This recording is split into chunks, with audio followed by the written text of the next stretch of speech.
So nice to have you back, Larry, on this podcast. Hey, it's Friday. Yeah, again. We And survived. We survived a week so far. yeah, exactly. And let's get started, Larry, with what's going on between Hezbollah and Israel. This the pager bombing, that walkie-talkies, talk about other electric devices. How did you find this attack, and how do you categorize these type of attacks? Well, let's start by categorizing it. It's an act of terrorism. Um, it's one thing to that they're claiming that it was targeted only at Hezbollah leaders and fighters, but that's not true. That's not what happened. Um, by sending out booby-trapped items indiscriminately. And when I say indiscriminately, it doesn't matter who they're supposed to be delivered to. You've got to have full confidence that you're putting the bomb in the hands of somebody who would be considered, if you will, a combatant. They got two dead children. They're not combatants. If Hezbollah, let's just reverse this. If Hezbollah did this to the Israelis, that they managed to infiltrate and send a bunch of communication devices to the Israeli military, but it was blowing up in the hands of Israeli children. Does anybody think for a minute that there would not be howls of outrage about this as a terrorist attack? Absolutely, there would be, and frankly, it would be justified. So that's exactly what we've got here. We've got a terrorist attack. Israel's a terrorist state. People don't like to hear that, but when you're killing women and children like they are, and it's not just in this attack in Lebanon. When you go back to what they've been doing in Gaza, to the civilian population there, it's horrific, and the world really stands by, and we pluck our tongues and say, oh, that's too bad, but nobody except the Houthis really has done anything to try to stop it. Yeah. And in your opinion, why they have decided to do this? Why have they decided to do it? Because right now, if they had some sort of access to these devices, somebody they want to spy on them, and why Yeah. they decided to do that? Well, the story that appeared in the papers the day after this happened, and it was citing Israeli sources, stated that they had intended to use this as sort of let's call it a surprise attack, a Pearl Harbor event at the start of an invasion into Lebanon. So when they were going to move their military forces into southern Lebanon, they were going to detonate these and decimate the communications and leadership of the Hezbollah military command.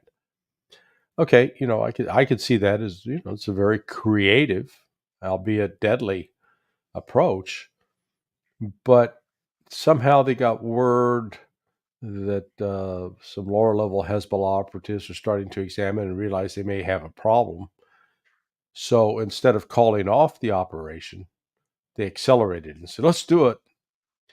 Now, when you do this kind of thing, this was an intelligence operation from the outset.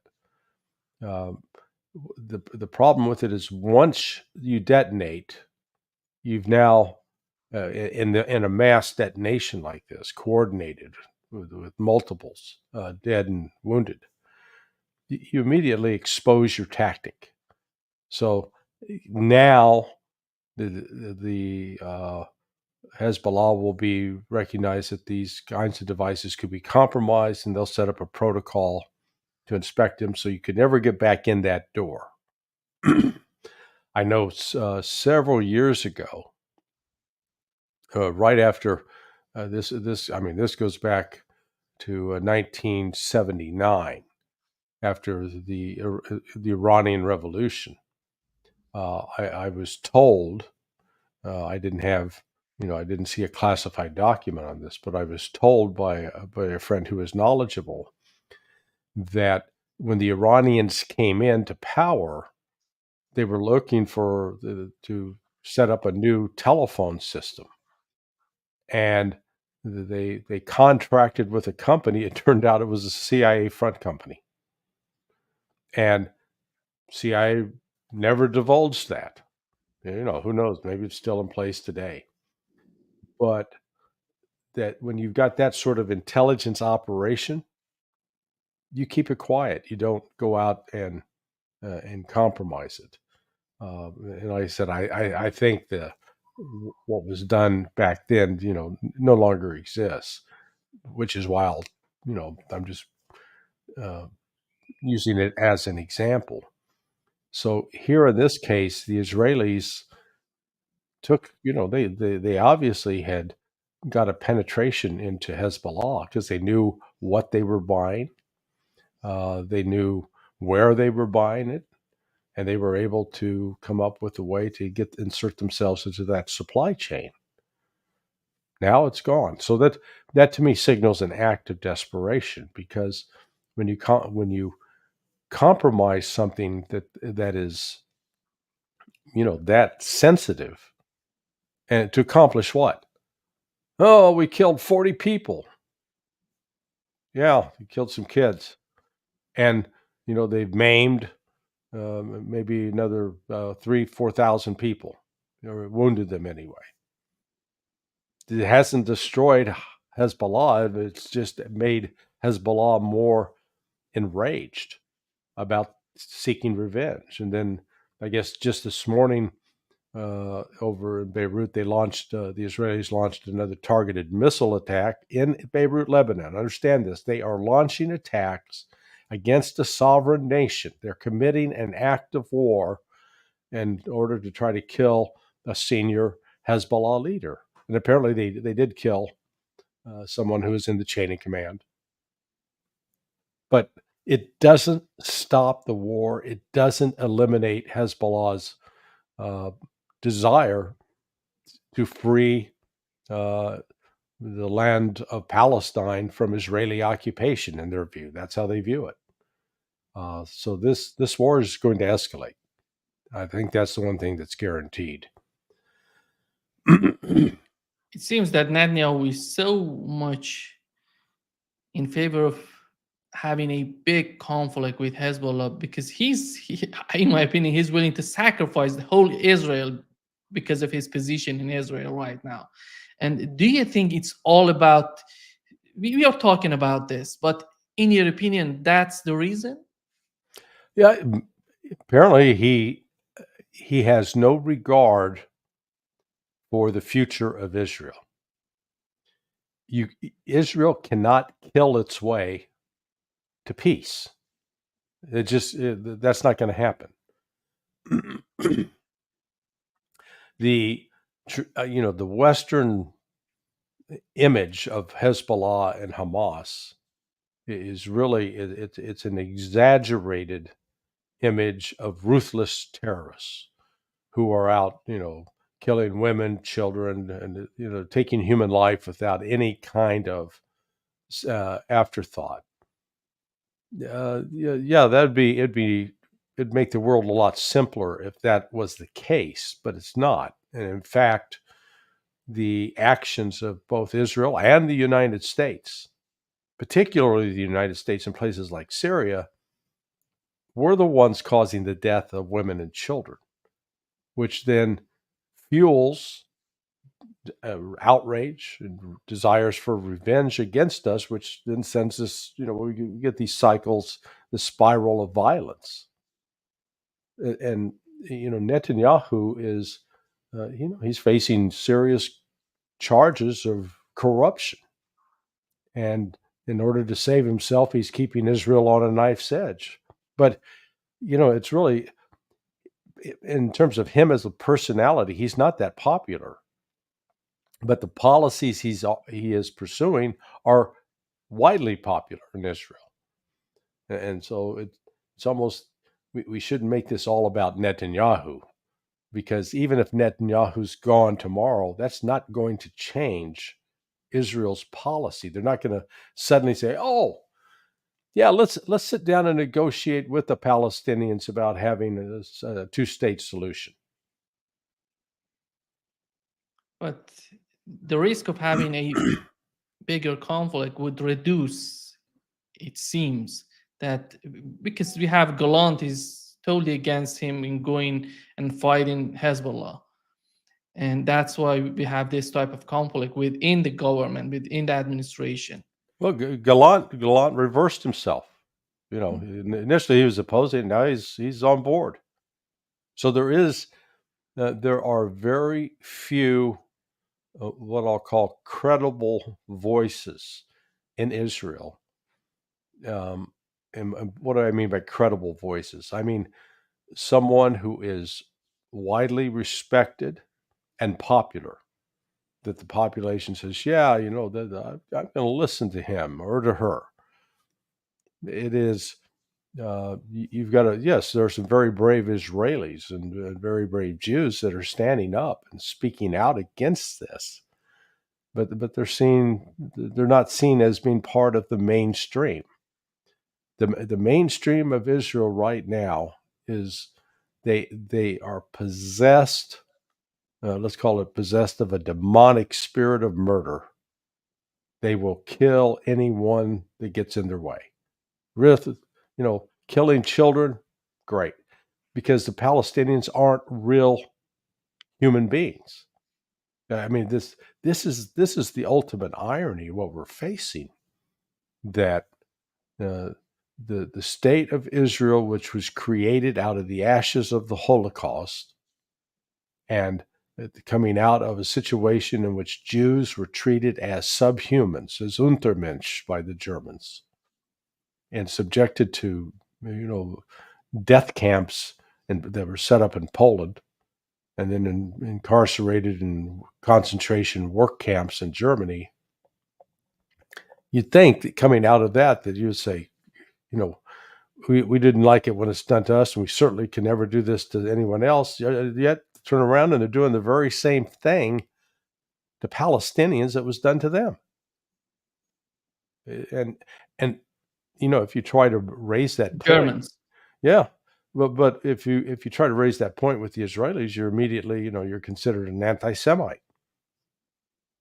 And the irony is they're doing this to Semitic brothers, because if the Bible's to be believed, then Abraham, Isaac, Jacob had a brother Esau, and all of these folks there are descendants of Isaac through either Jacob and Esau.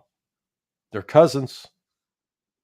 I said, if you're going to believe the Bible, but there is no, like so often, sometimes the bitterest fights are those between family members. Right now, Netanyahu is insisting to send these people to their homes to the northern part. He's moving a lot of weapons, tanks to the northern part of Israel. How do you find this policy? Is he trying to get Hezbollah killing these people that maybe he can finally get to a bigger conflict? Oh, no. Well, his goal to return the people to the north is the justification for the military operation for this invasion of southern Lebanon that's going to happen. That's the only way they can return people to the north. They have got to destroy Hezbollah military presence south of the Litani River. And so that the only way to do that is going to have to put ground forces in. So that's what Gallant was opposing, because he's hearing from the military, we can't do that. We're not going to be able to accomplish that mission, because they recognize that Hezbollah is not what Hezbollah was 18 years ago. So in 2006, so I guess 22 years ago, No, it is 18. I'm having trouble with math this morning. It is 18. Israel invaded southern Lebanon, again, trying to push out Hezbollah. Hezbollah fought them to a standstill. Now, the difference today is Hezbollah, in this last 18 years, they've built up very sophisticated defensive positions, entrenched, underground, interconnected, impervious to being hit with fixed bombs from fixed-wing aircraft or missiles. They have more trained fighters who have not just sat around and attacked unarmed people, but they've been involved with combat in Syria against radical Sunni Islamists that frankly are funded by and trained by the West, by people like CIA, MI6. And they've got more sophisticated weaponry now, rockets, missiles, drones, anti-tank guided missiles. They have artillery, and they have air defense systems. So Israel is going up against a more powerful force than it faced in 2006. And Israel itself has not, hasn't made dramatic strides. If anything, right now, the Israeli army's a little worn out. They've been fighting for 11 months in Gaza. Well, I don't want to call it fighting. I mean, because they're largely going up against unarmed civilians. But they've been fighting a guerrilla war. And like any guerrilla war, the insurgents, in this case, the Hamas fighters, are hiding out in tunnels, hiding out in the rubble, and they're able to move around and ambush and pick off an Israeli here or there. That takes a toll. It requires them to be alert 24/7, and like you've learned with having kids, when you are sleep deprived, having to stay up with minimal sleep, it wears you out, and so you just get physically exhausted. And that's part of what I think Gallant was objecting to, that, you can't put the military into this situation right now. They won't be able to sustain it. Is this type of attack, this terrorist attack, capable of making some sort of insatisfaction, unrest within the society to turn against Hezbollah, saying that they're not capable of doing anything? I can see it increasing pressure for Hezbollah to act more decisively against Israel. I think some said they've been holding back, which I believe they have. If you notice, Hezbollah has not been trying to attack civilian installations across Israel. They've been going after military outposts. They've been going after kibbutzim that have really more of a military function than just peaceful civilians living an idyllic life. So they've been somewhat cautious up to this point. With the reckless attacks by Israel, that could change, and you could see Hezbollah say, "Okay, we're going to take the gloves off." So that these kinds of attacks, I think, may actually incentivize the leadership to take stronger action, and that's one of the dangers of, let's call it, a decapitation strategies, that you try to say, "Oh, we're going to kill the upper leadership." Well, a lot of times, the people that will step in to replace them could be more radical, more extreme, less cautious, and potentially more deadly. And if that's what you want, then fine, go that route. But the parallel to this is the West obsession with trying to get rid of Vladimir Putin in Russia. Again, to get rid of Putin, what comes next? Medvedev by judging by his rhetoric, is no Vladimir Putin. The man could be called a hothead, and he wouldn't hesitate to use a nuke, perhaps. So it's just the unfortunate thing about what's going on with Hezbollah and Israel right now is it's spiraling out of control. I don't think there's any one country or nation right now that could step in to stop it. Yeah. Shifting the gear to the conflict in Ukraine, Ursula von der Leyen is in Kiev, and Zelensky is talking about we have to put an end to this conflict, it seems, by the end of this year. Yeah. How do you find it right now, Larry? Well, they're losing across the board. Number one, promised funding and supplies from the West is slowing up and stopping. I just saw that Borrell from the EU, they promised 1 million rounds of, ammunition, or was it artillery shells? And then he said, yeah, we promised it, but then we found out we can't produce it. So, it's, that old character from way back before your time, the Popeye cartoons. They had this. I know that character, Wimpy. Hey, I'll gladly pay you Tuesday for a hamburger today. Well, Ukraine's gone out and they're not. They've been promised to be paid. They're not getting paid. When you look at what's taking place on the battlefield in the Donbass, Russia is moving at an accelerating pace across a broad front. And so it's not just confined to one city. For the first year or two, we had the Battle of Mariupol. It's just all this fighting in this one location. Then we had the battle in Bakhmut, which strung out over 6-7 months.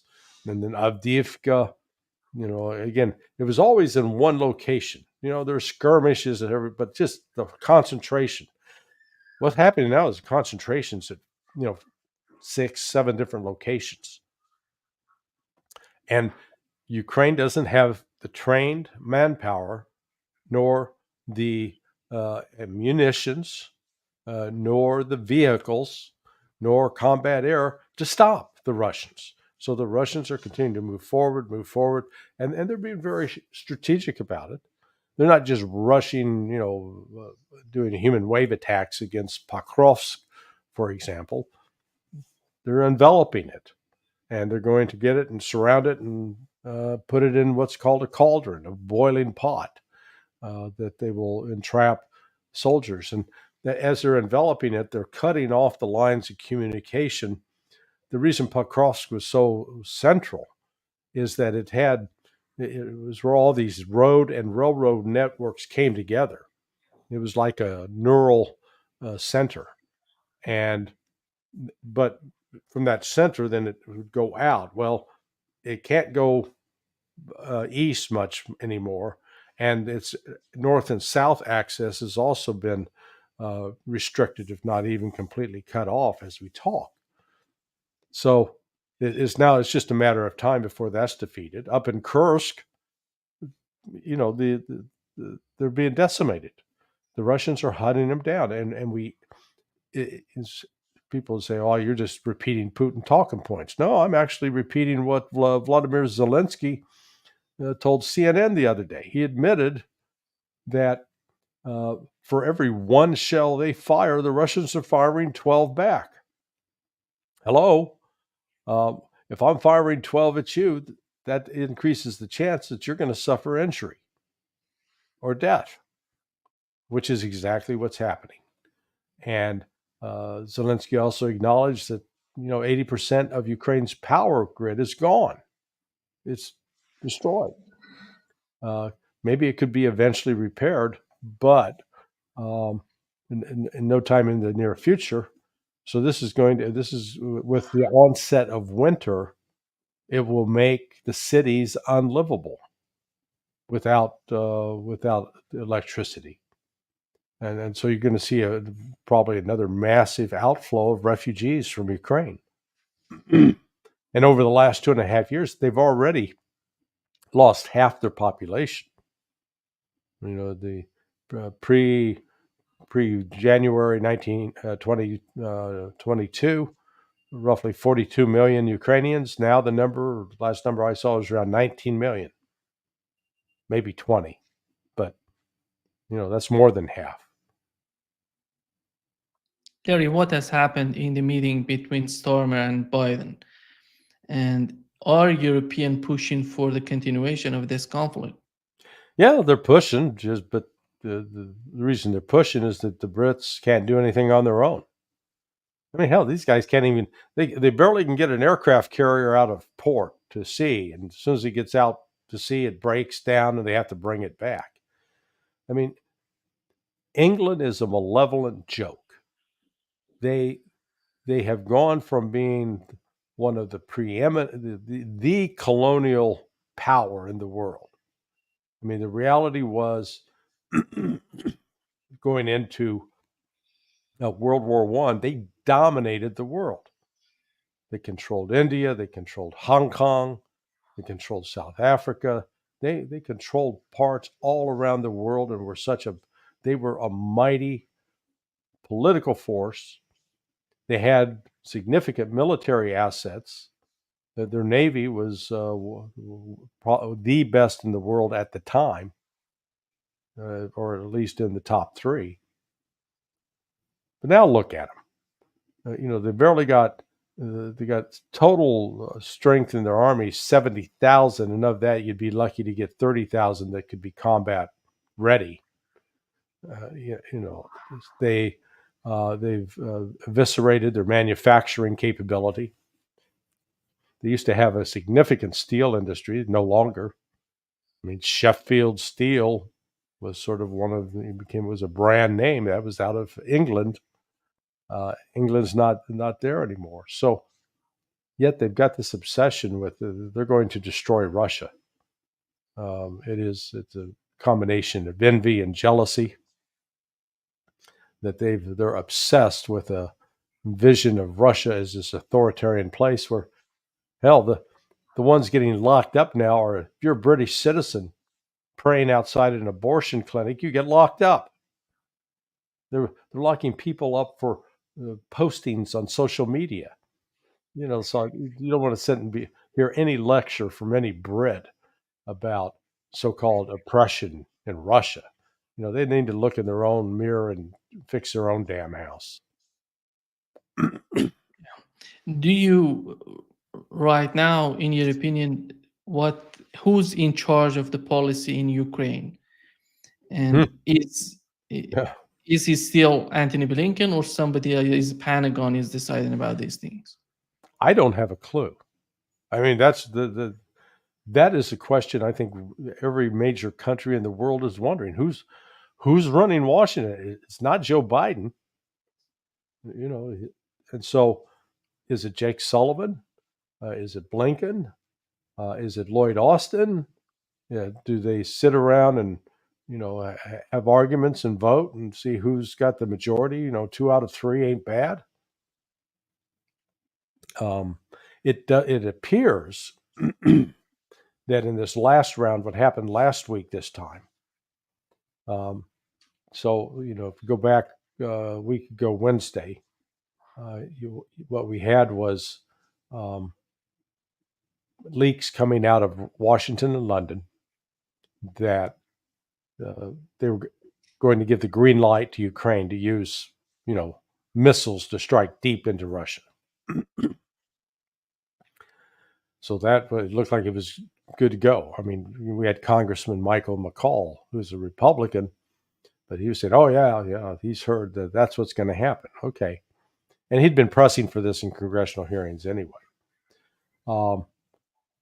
Then on Thursday, you had Vladimir Putin come out and make his statement that, hey, these missile attacks would be considered an act of war. Now, have you had Gilbert Doctorow on your show? Yeah. Okay. So yeah. Well, I heard him yesterday on Judge Napolitano, and the man, frankly, is just so wrong. It's impossible to begin. he was making this line of argument that, oh, this wasn't a big signal by Putin. He's just playing to a political audience. It was meaningless. Bullshit. It wasn't just Putin that said it. Then after Putin said it, you had Ambassador Nebenzia at the United Nations say it in a more stark sense. You had Foreign Minister Lavrov say it. You had Deputy Foreign Minister Rybkov say it, and you had the Russian ambassador to the United States say it. Whenever you get the top echelon of the foreign ministry of Russia coming out and hammering on a point that Putin said, you better damn well take it seriously. And apparently, someone at the Pentagon at least picked up on it, because when Keir Starmer and David Lammy, his foreign secretary, when they showed up in Washington and had that meeting with Biden, Biden was the cranky old man. He's yelling at the reporters. He's, like that guy yelling, "Hey, get off my lawn!" I guess Biden was not happy that they were being forced to back down.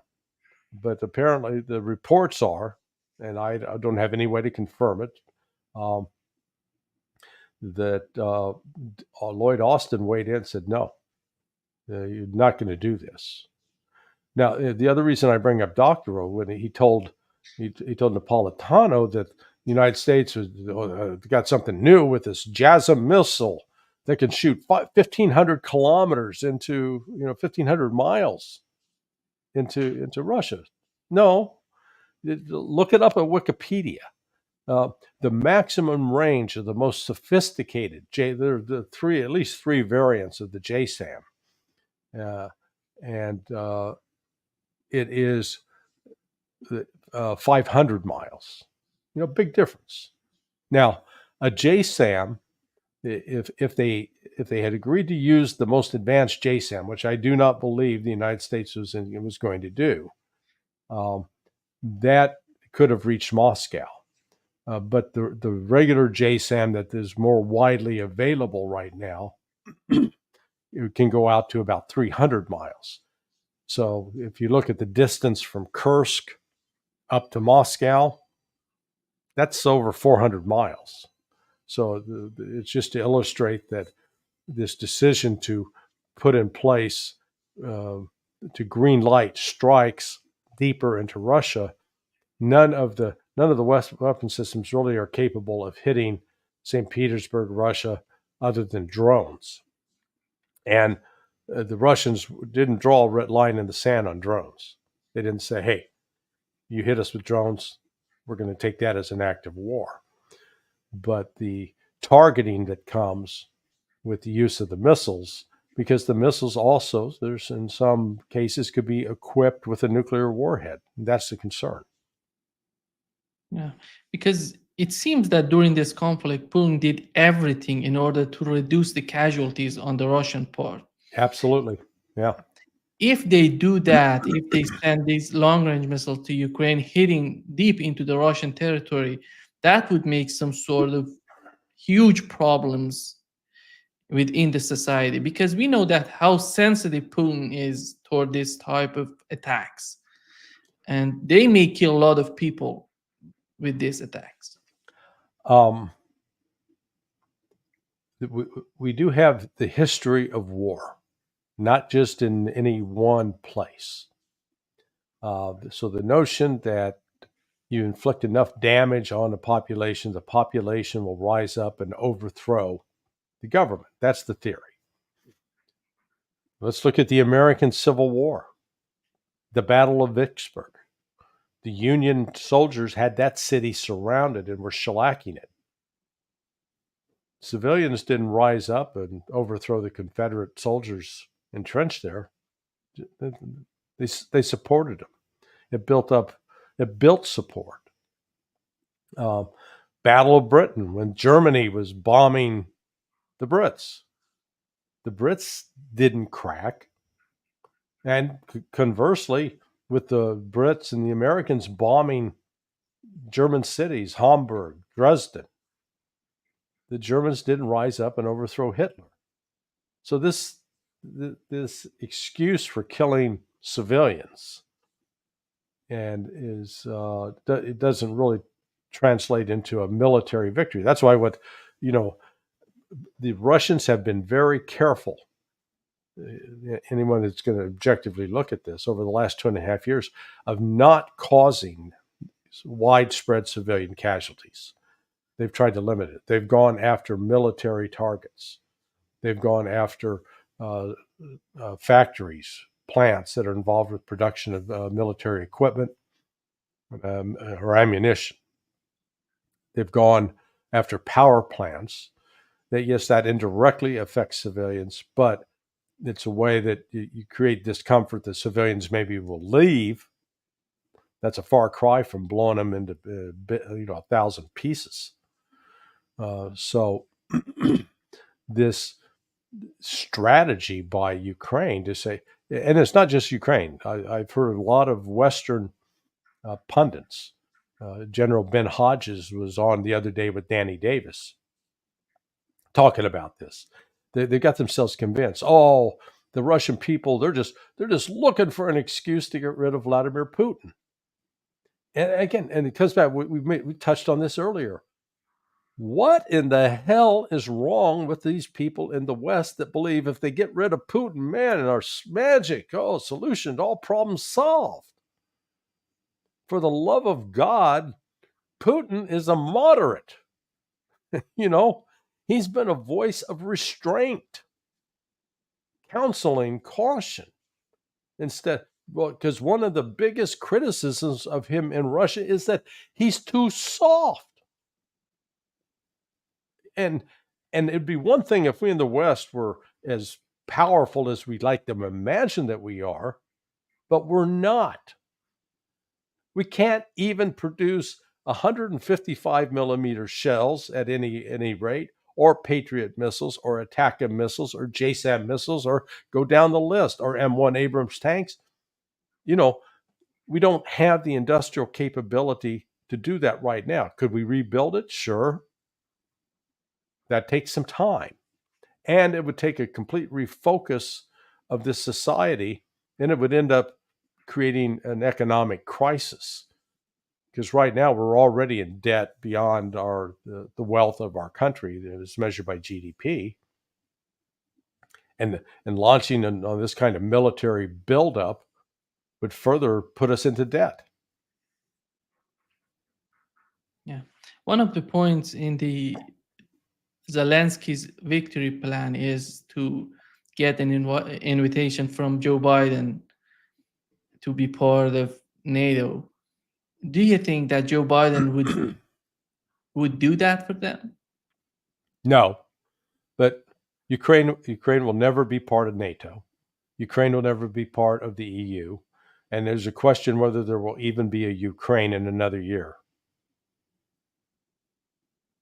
It seems, because the way that they're thinking of it right now, they're thinking being part of NATO would facilitate their entry to the European Union. The way that it seems, because Yermak was talking about this. We have to drag NATO into the conflict as much as possible. Oh, you mean like how it worked out for Turkey? Right? Oh, yeah, let's get Turkey into NATO and it would pave the way for the EU. Yeah, good luck with that. 30 years later. Yeah, no, it's ridiculous. This is all just mindless political posturing. Ukraine is a dying country right now. It's dying. It has lost more than 50% of its population. They're in other countries, and they're probably not coming back. On top of that, you've had probably in excess of 1 million casualties. And some have suggested 1 million dead that are between the ages of 20 and 40. Well, those are dead men that aren't going to be fathering children. And if you're not fathering children, you're not replenishing society, and society is going to grow old and die. That's what Ukraine is dying, and the West needs to recognize it. There really is at this point, it doesn't appear any way to bring him back to life. They're a terminal patient. They're in hospice. Let's put it that way. Do you find it as a good sign the way that Joe Biden is reacting to Europeans not to send these long-range missile as a sign that from now on we're not going to see any sort of escalation on the part of NATO? No, because everything, this decision to try to not ramp up at this time and provoke the Russians, that calculus could change after the election. So if right now the Democrats don't want to do anything that will seem to potentially jeopardize their ability to try to get Kamala Harris elected, but once the election's passed, if it looks like Harris is going to be president, then all bets are off. I mean, good God, the idea of that woman, as mentally demented as Joe Biden is, she's even worse. She can't claim dementia as the problem of her, complete lack of judgment with respect to foreign policy and international affairs. Larry, Stoltenberg recently was talking about the GDP and how they have to increase their defense budget considering their GDP. And here is the clip he was talking about it. The alliance has gone up substantially. All NATO allies now invest at least 2% of GDP in defense or have plans to get there soon. And for the first time, total defense spending across Europe and Canada is above the 2% target. So the good news is that we have delivered on the pledge we made 10 years ago. But the bad news is that this is not longer enough. That is why NATO allies have agreed to spend at least 2% of GDP on defense. And that is why we have agreed on robust defense plans with specific capability targets that outline what each ally needs to provide in terms of weapons, forces, and readiness for our security. To meet these agreed targets, allies will have to spend significantly more than 2% of GDP on defense in the years to come. Yeah. And do you consider it, are they getting prepared for conflict with Russia, or at the same time they're thinking of China as well? Well, define they. Okay, so if you're going to say NATO leadership like Stoltenberg, are they getting ready to try to fight Russia? Yeah, in their fantasy world, they are. If you say, are the people in Germany, in Poland, in Romania, in Hungary, in the Czech Republic, in the Slovak Republic, in France, and are they all agitating? Yeah, let's go attack Russia. No, they're not. And in fact, that's one of the problems that's emerged, that you've got this widening rift between some political leadership and what the public is saying and doing. In Germany, in particular, the German economy is in sort of a free fall. It's collapsing from within. They're not growing; they're receding. The automobile industry is in real trouble. The good God, the land of Audi, Volkswagen, BMW, Porsche. These are tremendous brand names of German engineering that they always used to brag about. It's becoming a joke now. So, you saw just recently Poland. They keep demanding an apology from Ukraine for the murder of over 100,000 Poles during the Volyn massacre in 1943 and during World War II. And the Ukrainians are saying, "Oh, screw off. We're glad we killed them. They deserved it." You've got neo-Nazis that are key elements, key portions of the Ukrainian government, and you can't keep covering that up and pretending that that's not real. So the Poland's not exactly of a mood right now to go all out for Ukraine and to build, let's fight Russia mentality. That when Vovan and Lexus, the two Russian pranksters, got Radoslaw Sikorsky on the phone the other day and got him to, and he spilled some real dirt as far as like, yeah, we're not really keen on fighting the Russians. Nope. That's not going to happen. Give the man credit. Neocon that he is, he was expressing some sanity. And then just within the last 3 or 4 days, I guess the Ukrainians are just viciously attacking Sikorsky. Oh, that way to go, guys.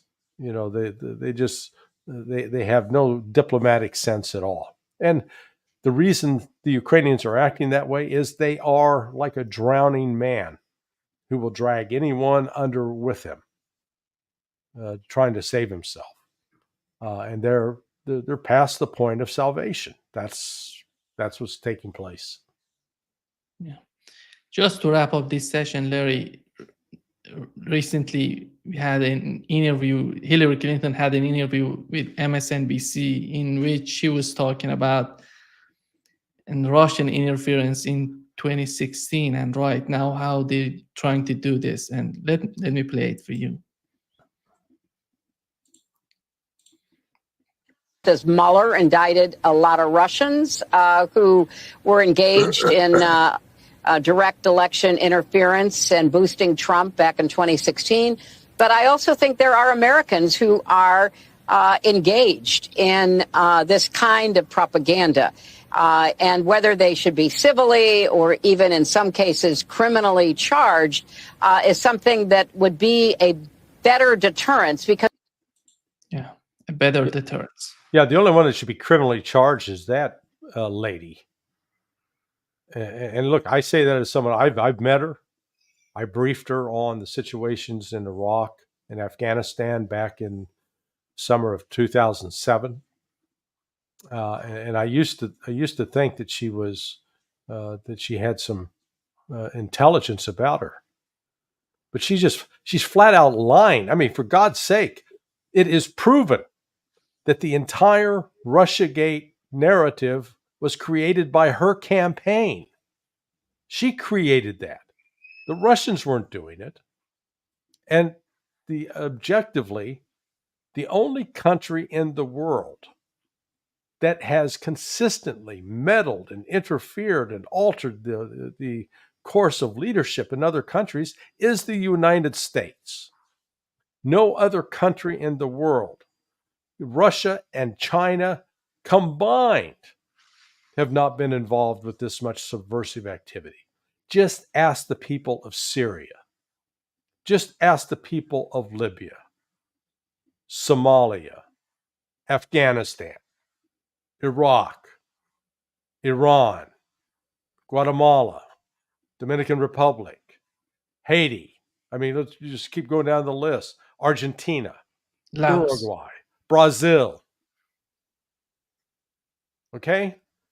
So I don't want to hear any American lecturing anybody from any other country about meddling in our elections. We need to lead to keep our own damn hands to ourselves. And we can't. We're incapable of that. So all we do is we continue to meddle, continue to interfere in the political affairs of other countries, and then get outraged when somebody calls us on it. I mean, watching Hillary say that is just absolutely appalling. Can we consider it as an act of self-destruction? Because the way that the government was using Russian analysts during Nixon, Vladimir's time, and he was working with Nixon, and right now they're talking about he's a Russian agent and he's helping Russians. Yeah. And why do they need to make these allegations? Because at the end of the day, nobody would benefit from this in the United States. They have to use these people to understand the behavior of Russian government, to how to deal with them. No, you're wrong. We need that enemy. We need Russia as an enemy. We need China as an enemy. Otherwise, we can't justify an $850 billion defense budget. So we can no longer claim that terrorism is this huge threat that requires $850 billion, because it's really not that big of a threat at all. You know, we can trot it out from time to time. Oh, the Iranian terrorists are trying to assassinate Trump. But the real issue is how are we going to spend more money on General Dynamics and Raytheon and Lockheed Martin and Boeing, and go down the list. It is out of control, and the added treating modern day Russia, because I listened to this General Hodges the other day when he was talking with Danny Davis, referred to the Russians as animals. They're animals. And the narrative is that, oh, Russia's been invading. It's trying to reestablish the Soviet Empire. Yeah, do you remember all those Soviet states in South America? Oh, no, neither do I. All the Soviet outposts in Central America and in Africa. No. Remember all the military bases that the Soviets and the Chinese had scattered around the world? No, the only country that's got 700 plus military bases around the world is us, the United States. So, I mean, stop with the projection. It's really thickening. And it is, I've gotten fed up with it, because when I hear it, when it's used here at home, you get the Americans going, fuck yeah, yeah, USA, USA, and we start chanting and get all excited. And what we're doing, though, is promoting death and destruction in the world. We're not bringing about peace. We're doing just the opposite. And, personally, I've had enough of the killing. Thank you so much, Larry, for being with us today. Yeah, I say, and on that cheery note, off to the weekend. All right. All right. Bye-bye. Well, I'll chat with you on Monday. Have a good weekend. I'll see you. Bye-bye. Okay, bye. Bye.